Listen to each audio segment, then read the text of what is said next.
बावनकुळेंनी G.R.. रद्द करण्यासाठी पाऊल टाकावं असं विजय वडेट्टीवार म्हणालेले आहेत। जी.आर. रद्द केला नाही तर ओबीसींची पिढी उद्ध्वस्त होईल, विजय वडेट्टीवारांनी हे विधान केलंय। तर वडेट्टीवारांची नौटंकीय राजकारण करण्याचा ते प्रयत्न करत असल्याचं प्रत्युत्तर बावनकुळेंनी दिलंय।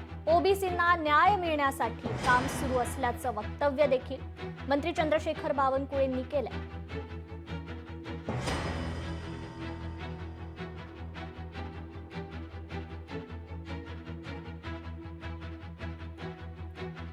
तर बावनकुळेंनी जी.आर. रद्द करण्यासाठी पाऊल टाकावं असं विजय वडेट्टीवार म्हणालेले आहेत।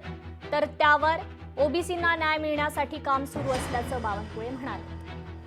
गैरसमज त्यांनी करू नये ओबीसींना फसवण्यासाठी, असं बावनकुळे साहेबांना आमची विनंती आहे। सत्तेमध्ये तुम्ही आहात, उद्याची पिढी तुम्हाला माफ करणार नाही हे लक्षात घेऊन तुम्ही गैरसमज करू नका। आमचा गैरसमज नाही, तुमचा गैरसमज काय झाला असेल तर तो दूर करा, तो जी.आर. रद्द करायसाठी पुढे पाऊल टाका, तर या पुढच्या पिढीचं भलं होईल। नाहीतर ओबीसीची ही पिढी उद्ध्वस्त होईल आणि त्या उद्ध्वस्त पिढीच्या साठी जबाबदार तुम्ही असाल। आमची कॅबिनेट सब कमिटी ही माननीय प्रधानमंत्री मोदीजींच्या सरकारमध्ये ओबीसी समाजाकरता 18 पगड जातीकरता ज्या योजना आहे त्या योजनेचं मॉनिटरिंग करणार आहे। आमची मंत्रिमंडळाची उपसमिती ही महाराष्ट्रामध्ये देवेंद्र फडणवीसजींच्या सरकारने ओबीसी मंत्रालय तयार केलं, त्या मंत्रालयामध्ये येणाऱ्या सर्व योजनांचं मॉनिटरिंग करणार आहे।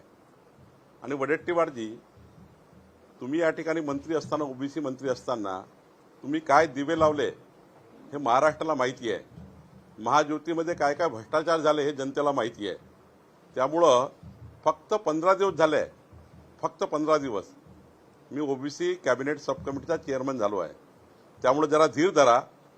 महाराष्ट्रामध्ये एकाही ओबीसी समाजाच्या कुठल्याही जातीवर धक्का लागणार नाही, ओबीसी आरक्षणाला धक्का लागणार नाही।